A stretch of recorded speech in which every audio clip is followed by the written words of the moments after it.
ખાડીઓમાં જે રીતે પૂરની સ્થિતિ હતી, પાણી ધીરે ધીરે ઓસરવાના શરૂ થયા છે. સુરતના સીમાડા વિસ્તારમાં આવેલી વાલમ સોસાયટી નજીકના વિસ્તાર છે કે ગઈકાલે અહીંયા 5 થી લઈ 9 ફૂટ પાણી હતા. પાણી ઉતર્યા છે ત્યારે મેયર અહીંયા મુલાકાતે પહોંચ્યા છે. આપણે મેયર સાથે વાત કરવાનો પ્રયાસ કરીશું.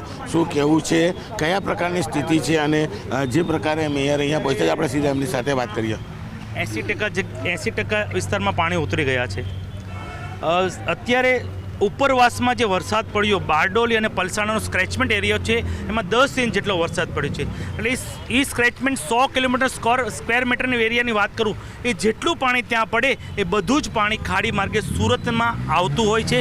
તેના હિસાબે 3-4 ખાડી, જે સીમાડા ખાડી છે, મીઠી ખાડી છે, પેરેલલ જઈ રહી છે. એના હિસાબે અહીંના ખાડી વિસ્તારની આજુબાજુની સોસાયટીમાં પાણી નથી ઉતરી રહ્યા.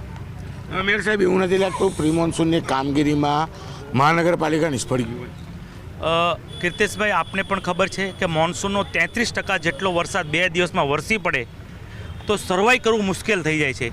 તમે વિચાર કરો કે એક કલાકમાં 1 ઇંચ વરસાદ પડે તો એની ગ્રહણ શક્તિ સ્ટ્રોમ ડ્રેનેજની હોય છે, પણ 12 ઇંચ જેટલો વરસાદ 2 કલાકમાં વરસી પડે તો એની ગ્રહણ શક્તિ કેપેસિટી ન હોય. અત્યારે તંત્ર ખડે પગે છે અને કામગીરી કરી રહી છે. 20 કલાક જેટલો સમય થઈ ગયો. સુરતના મેયર, તેમનું કહેવું છે સુરત મહાનગરપાલિકાનું તંત્ર ખડે પગે છે, પણ તંત્રના અધિકારીઓએ, તંત્રના મનપા કમિશનરોએ કશે જોવા મળ્યા નથી. ચોક્કસ કાર્યકર્તાઓ રસ્તે જોવા મળ્યા છે. અને આ વાલમ સોસાયટી છે કે કાલે અહીંયા 5 થી 9 ફૂટ પાણી હતું. ન્યૂઝ 18ની ટીમ અંદર જે લોકોની વ્યથા બતાવી હતી ત્યારે પાણી ઉતરતાની સાથે હવે લોકોએ સાફ સફાઈ શરૂ કરી છે. અને જે પ્રકારે કહી શકાય, ઉપરવાસમાં ફરી એક વખત ભારે વરસાદ થયો છે, એટલે કે પાણી ઉતર્યું છે અને ધીરે ધીરે ફરી પાણી ચડ્યું. હું રોડની સામેના દ્રશ્યો બતાવવાનો પ્રયાસ કરીશ કે જે ખાડી છે, એ ખાડી કઈ ગતિએ વહી રહી છે, રેસિડેન્ટ વિસ્તારોમાંથી વહી રહી છે, એ બતાવવાનો પ્રયાસ કરીશ.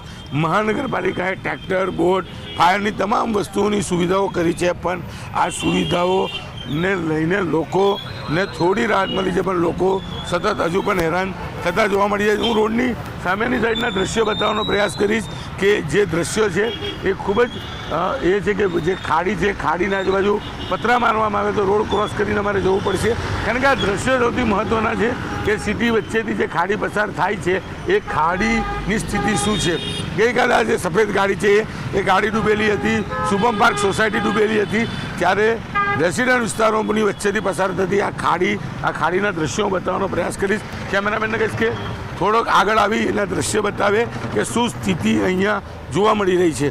કારણ કે જે પ્રકારે આ ખાડી છે, ખાડી બેફામ ગતિએ દોડી રહી છે. હજુ પણ કહી શકાય કે આ ખાડીમાંથી પાણી ઓછું થવાનું નામ નથી લઈ રહ્યું. ત્યારે ચોક્કસપણે જે પ્રકારે આ ખાડીમાં પાણી વધી રહ્યું છે તેને લઈને હું આ બાજુથી કેમેરામેનને કંઈક દ્રશ્યો બતાવશે કે રોડની સામેની સાઈડ છે ત્યાં પણ શું સ્થિતિ છે. આ સિટીની વચ્ચેથી પસાર થતી ખાડી છે અને ખાડી બેફામ ગતિએ છે. આ ખાડી ઓવરફ્લો થઈ હતી, ખાડીમાં લોકો ના જાય એના માટે છાપરાનું બેરિકેડિંગ કરવામાં આવ્યું, પણ પાણીએ બેરિકેડિંગ તોડી દીધું છે. ફરી એક વખત સુરત ગ્રામ્યમાં 10 ઇંચ જેટલો વરસાદ પડ્યો છે, તો બપોર બાદ ફરી એક વખત આ ખાડીઓના લેવલ વધે તેવી શક્યતાઓ દેખાઈ રહી છે. કેમેરામેન જીગર ગુગલ સાથે કીર્તેશ પટેલ, ન્યૂઝ 18 ગુજરાતી, સુરત.